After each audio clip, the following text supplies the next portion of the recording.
Hey, are you deaf or just stupid? The words hit her like a slap.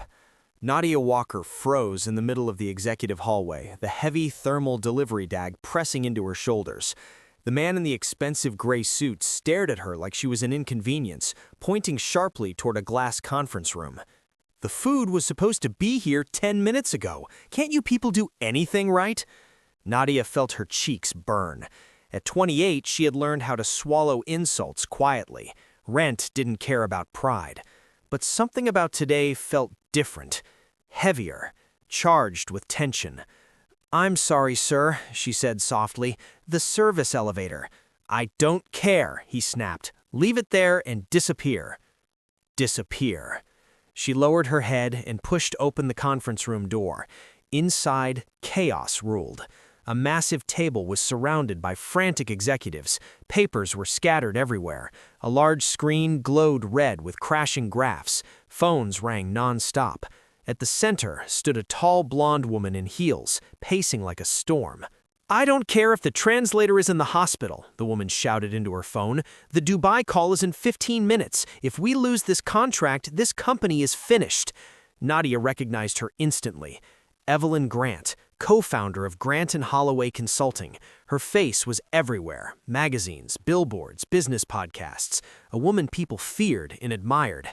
"Excuse me," Nadia murmured, placing the pizzas on a side table. No one looked at her. She might as well have been invisible. "Does anyone here speak Arabic?" Evelyn demanded suddenly, her voice cracking just slightly. "Anyone at all?" Silence. "The client refuses to negotiate in English," an executive said nervously. "Sheikh Karim Al Fahd only conducts business in Arabic." Just then the phone rang. Everyone froze. "That's Dubai," someone whispered, his face pale. Evelyn stared at the ringing phone like it was a ticking bomb. For a brief moment, Nadia saw something she never expected on such a powerful woman's face: fear. The phone kept ringing. Nadia's feet should have moved toward the door. She was just a delivery girl, a black woman in a red uniform trying to survive paycheck to paycheck. But her body refused to move, because she understood every word written on the paper the nervous executive was holding. And worse, he was pronouncing the Arabic greeting completely wrong. Nadia closed her eyes. Suddenly, she wasn't in a glass office tower anymore. She was 7 years old, standing in a small Detroit kitchen filled with the smell of cardamom. Her grandmother Zahra corrected her gently. "Habibti, Arabic is music. You don't speak it, you sing it." Her grandmother had come from Morocco at 19. She had raised children, run a small import business, and taught Nadia Arabic before English, while her mother worked 2 jobs. The phone rang again. Evelyn's hand hovered over it, trembling, and before Nadia could stop herself, she stepped forward. "I speak Arabic." Every head turned. The silence that followed was suffocating. Evelyn looked her up and down, the delivery bag, the red uniform, the braids, the dark skin.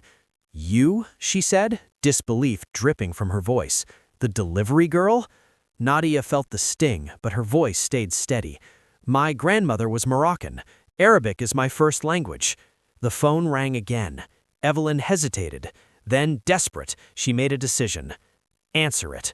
Nadia reached for the phone, and in that moment, everything changed. Nadia lifted the phone with steady hands, even though her heart was pounding. Every executive in the room stared at her, the black delivery girl in a red uniform now holding the fate of a $100 million deal. "Assalamu alaikum," Nadia said clearly. "This is Grant & Holloway Consulting. May I know who I'm speaking with?" The response came fast, formal, and heavy with a Gulf accent. It was an aide to Sheikh Karim Al Fahd, confirming whether someone competent was finally available for the meeting. Nadia replied without hesitation. Her Arabic flowed smoothly, respectful, elegant, perfectly paced. Not textbook Arabic, but living Arabic, shaped by years of listening to her grandmother negotiate with merchants, argue politely, and build trust word by word. Inside the room, no one understood a single sentence, but everyone could tell one thing. She knew exactly what she was doing. Evelyn Grant watched closely, arms crossed, suspicions slowly giving way to curiosity. The call lasted only 3 minutes. When Nadia hung up, the silence felt heavier than before. "The sheikh will call back in 40 minutes, Nadia said calmly. "He's finishing another meeting. He asked if we would have a suitable representative ready."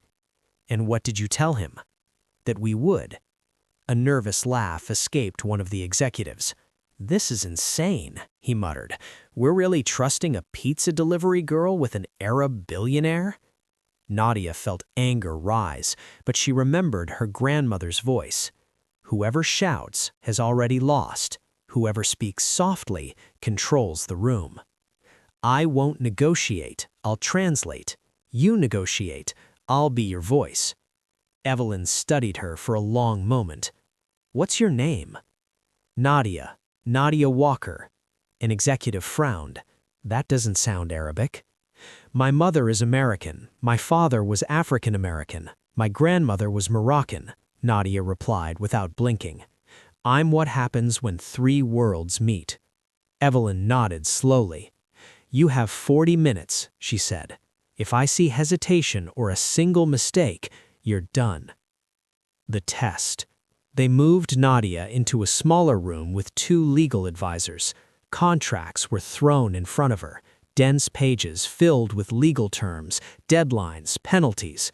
"Can you translate this?" one advisor asked skeptically. Nadia scanned the documents. Some terms were unfamiliar, but she had something none of them did. 20 years of listening to her grandmother translate import contracts in Detroit. Zahra Walker hadn't just been a grandmother, she had been a businesswoman who ran an import network for decades, and she had taught Nadia not only the language, but the art of negotiation. "The sheikh will start with small talk," Nadia said, flipping a page. "He'll ask about family, health, the weather. Don't rush him. This isn't wasting time, it's building trust." The advisor raised an eyebrow. "How do you know that?" "Because my grandmother negotiated with men like him her entire life." She tapped a clause on the page. "In this," Nadia continued, "will offend him." The room went quiet. "You're asking for payment in 60 days. In the Gulf, 90 days is standard. 60 implies distrust." At that moment, Evelyn entered the room and stopped behind her. "How do you know payment norms in the Gulf?" Evelyn asked. Nadia turned to face her. "My grandmother died 2 years ago," she said softly. "She left behind an import business I tried to save." Her voice cracked just for a second. "I failed. I lost everything. That's why I deliver food now." The silence that followed wasn't judgment. It was understanding. Evelyn pulled out a chair and sat beside her. "Tell me more."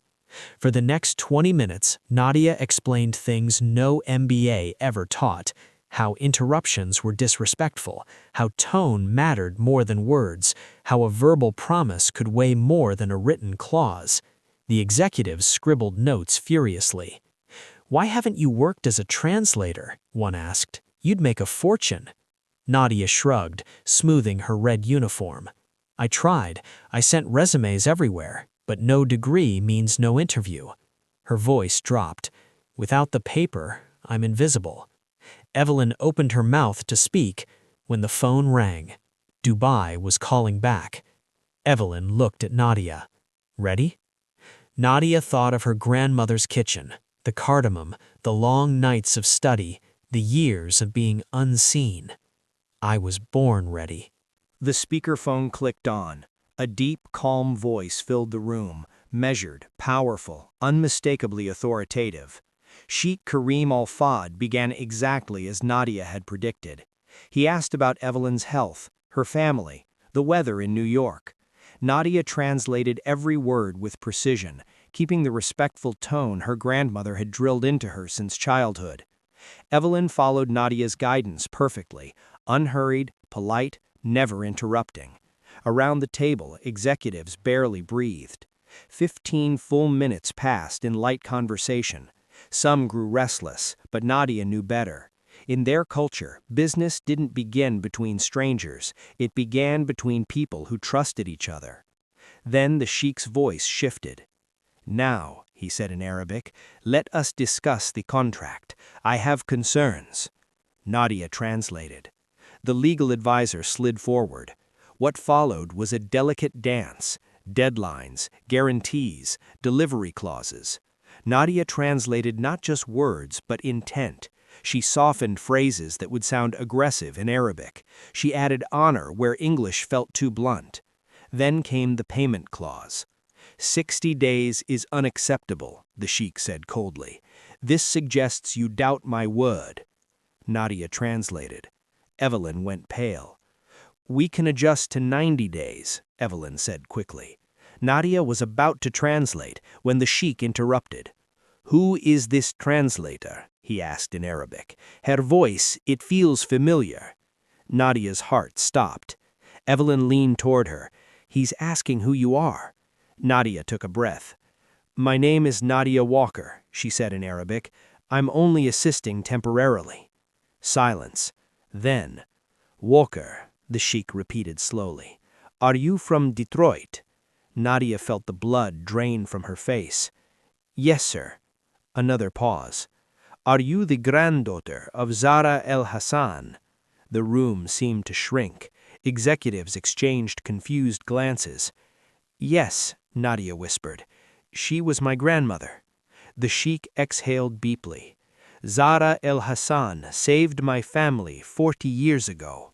Nadia's eyes filled with tears. When my father died, powerful men tried to destroy our business. No bank would help us. He paused.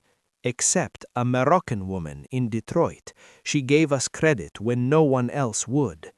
Nadia remembered the half-told stories her grandmother used to mention, families she helped, never naming them. She used to say helping people wasn't something to remember, it was something to keep in the heart, Nadia said softly in Arabic.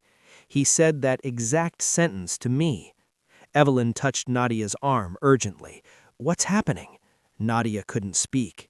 Tears rolled freely now. Nadia, the sheik said, are you employed by this company? Nadia glanced at her red uniform, the delivery bag abandoned in the corner. No, sir, I was just delivering food. A beat. Then the sheik laughed, deep, genuine. The granddaughter of Zara El Hassan, delivering meals in New York. The world is cruel to the wrong people. Evelyn gestured wildly for translation. Before Nadia could speak, the sheik switched to accented English. I understand more than you think, Miss Grant. Evelyn straightened instantly. I will sign the contract, but I have one condition. What condition? Evelyn asked carefully. Nadia Walker will handle all communication between our companies. She is the bridge. The room went dead silent. If she is not part of the deal, there is no deal. Evelyn stared at Nadia. She's not our employee. Then hire her, the sheik replied simply, or I will take my business elsewhere. The executive who had insulted Nadia earlier nearly choked on his coffee. Evelyn turned to Nadia. Would you accept a position with us? Nadia felt the weight of years, rejection letters, ignored resumes, nights of doubt. Yes, she said softly, I accept. Zara would be proud of you, the sheik said in Arabic. I know, Nadia replied through tears. The call ended. The clock read 4:47 p.m., and nothing in that room would ever be the same again. Nadia stood frozen, the phone still warm in her hand. Around her, the room was silent. No applause, no cheers, just stunned faces trying to process what had just happened. Evelyn Grant was the first to move. Everyone out, she said firmly. I need 5 minutes with Nadia, alone. The room emptied fast. The same executive who had insulted Nadia earlier passed by her without meeting her eyes. When the door closed, Evelyn pulled a chair forward and sat across from Nadia. Do you understand what you just did? She asked quietly. Nadia shook her head. I'm still trying to. For 8 months, Evelyn said, my best team worked on this deal. Lawyers, consultants, experts flown in from Dubai. She paused. And in 40 minutes, you succeeded where all of them failed. Nadia didn't respond. It wasn't just the Arabic, Evelyn continued. It was the culture, the respect, the trust. Nadia thought of her grandmother, of evenings spent repeating phrases while dinner cooked, of lessons about honor and patience. My grandmother used to say, language isn't just words, it's soul. Evelyn nodded slowly. She was right. She stood and walked toward the window, sunlight bathing the city in gold. When you sent resumes to translation firms, Evelyn asked softly, did you send one to us? Nadia hesitated. Yes, 3 times. Evelyn closed her eyes. And we never called you. Silence filled the space. You know what hurts the most? Evelyn said, turning. We spend millions on diversity programs, entire departments. She sighed. And the most qualified person I've ever met was delivering food in my building. I don't want a job out of pity or guilt, Evelyn smiled, genuine this time. This isn't pity. You were demanded by the client. That's merit. 1 week later, Nadia entered the same building again. But this time, she wasn't wearing red. She wore a navy blue blazer bought with her last delivery paycheck. Her braids were pulled into a neat bun. Her badge read, Nadia Walker, Director of International Communications. Good morning, Miss Walker, the security guard said warmly. Nadia smiled. Good morning, Marcus. In the elevator, she thought about calling her mother, but decided to wait. She wanted to tell her in person. 3 months later, Dubai. The sheik welcomed Nadia personally. On his desk stood an old black and white photograph. Her grandmother, young, smiling, standing in front of a small shop in Detroit. The sheik said, she gave me this photo in 1985, the day she trusted me when no one else would. Nadia touched the frame gently. She never told me the full story, Nadia whispered. She didn't help people to be remembered, the sheik replied. She helped because that's who she was. 1 year later, Nadia stood on a stage before a packed audience. She had created a scholarship for young people from marginalized communities who wanted to study languages and international business. She called it the Zara Foundation. My grandmother taught me that language is a bridge, Nadia said into the microphone, but she also taught me that your value isn't in your diploma or your uniform. She looked at her hands. A year ago, I was invisible. Today, I build bridges. The audience rose in a standing ovation, and somewhere, Nadia was certain her grandmother was smiling.